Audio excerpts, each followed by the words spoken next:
আসানসোলের ফতেপুরে এক আবাসনে অগ্নিদগ্ধ হয়ে একই পরিবারের 3 সদস্যের মৃত্যুর ঘটনায় তদন্তে এলো 4 সদস্যের এক বিশেষ ফরেনসিক টিম সংগ্রহ করলো বেশ কিছু নমুনা।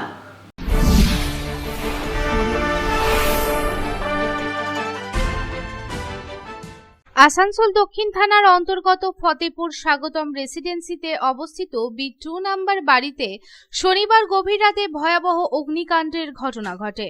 অগ্নিকাণ্ডের ঘটনায় 3 জনের মৃত্যু হয়। এই ঘটনা কিভাবে ঘটল, এটি কোনো চক্রান্ত নাকি দুর্ঘটনা, তারই তদন্ত করতে এলো 4 সদস্যের এক বিশেষ ফরেনসিক টিম। এদিন আসানসোল দক্ষিণ থানার আইসি কৌশিক কুণ্ডু, এসআই অমরনাথ দাস, এসআই বংশীবদন কর্মকার, কনস্টেবল তাহের উদ্দিন উপস্থিত ছিলেন ঘটনাস্থলে এবং তারা ফরেনসিক টিমকে সম্পূর্ণ সহযোগিতা করেন। ফরেনসিক টিম বাড়িটির উভয় তলার পরীক্ষা করে নানান নমুনা সংগ্রহ করেন। তদন্তের সময় তারা কিছু ছবিও তোলে, যার কারণে অনুমান করা হচ্ছে যে বাবলু সিং এর বাড়িতে আগুন লেগেছিল। তবে সেই ঘটনাটি কিভাবে ঘটেছে তার সত্যতা জানার জন্য সকলেই অপেক্ষা করছেন। ফরেনসিক টিম তদন্ত করার সময় ঘটনাস্থলে উপস্থিত ছিলেন বাবলু সিং এর পরিবারের সাথে শিল্পীর বোন পূজা চ্যাটার্জি। তদন্ত শেষ হওয়ার পর আসানসোল দক্ষিণ পুলিশ স্টেশনের তরফে বাড়িটিকে তালাবদ্ধ করে দেওয়া হয়। এদিন পুলিশের তরফে জানানো হয়, বাবলুর পরিবার ও শিল্পী চ্যাটার্জিকে উভয় পক্ষের মধ্যে কথা বলা হবে। উভয় পক্ষের মধ্যে যদি কোনো রকমের সমস্যা দেখা দেয় তবে পুলিশ তা খতিয়ে দেখে সুনির্দিষ্ট ব্যবস্থা নেবে এবং পুলিশ যার পক্ষে দাঁড়াবে তাকে বাড়িটির চাবি হস্তান্তর করবে। জানা যায়, শনিবার রাতে যখন বাবলুর বাড়িতে অগ্নিসংযোগের ঘটনা ঘটে তখন তার স্ত্রী শিল্পী চ্যাটার্জি, শ্বশুর বীরেন্দ্রনাথ চাঁদ এবং শাশুড়ি গায়ত্রী চাঁদও উপস্থিত ছিলেন। সেই সময় তারা সকলে ঘুমোতে যান এবং হঠাৎ শিল্পী চ্যাটার্জির চিৎকারে সকলে বেরিয়ে আসে। তখন দেখা যায় দরজায় আগুন লেগে গেছে। স্থানীয় লোকজনেরাও চিৎকার শুনে ছুটে আসলে তাৎক্ষণিকভাবে জল ছুড়ে আগুন নিয়ন্ত্রণের চেষ্টা করে। শিল্পী চ্যাটার্জিকে আগুন থেকে উদ্ধার করা সম্ভব হয় এবং কোনো রকমে আগুন থেকে উদ্ধার করে তাকে ঘর থেকে বের করে এনে তার জীবন বাঁচানো যায়।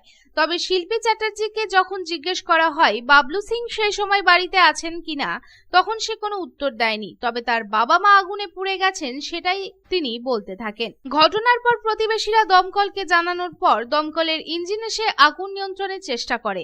আগুনে মারা যায় বাবলু সিং, তার শ্বশুর বীরেন্দ্রনাথ চাঁদ এবং শাশুড়ি গায়ত্রী চাঁদ। তাদের মৃতদেহ ময়না তদন্তের জন্য আসানসোল জেলা হাসপাতালে পাঠানো হয়।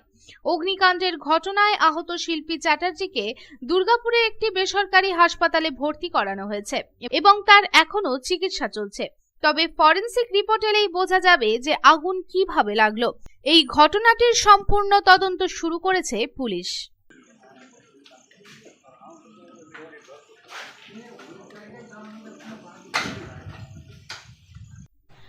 আসানসোল থেকে সন্তোষ মণ্ডলের রিपोर्ट, पब्लिक टाइम्स।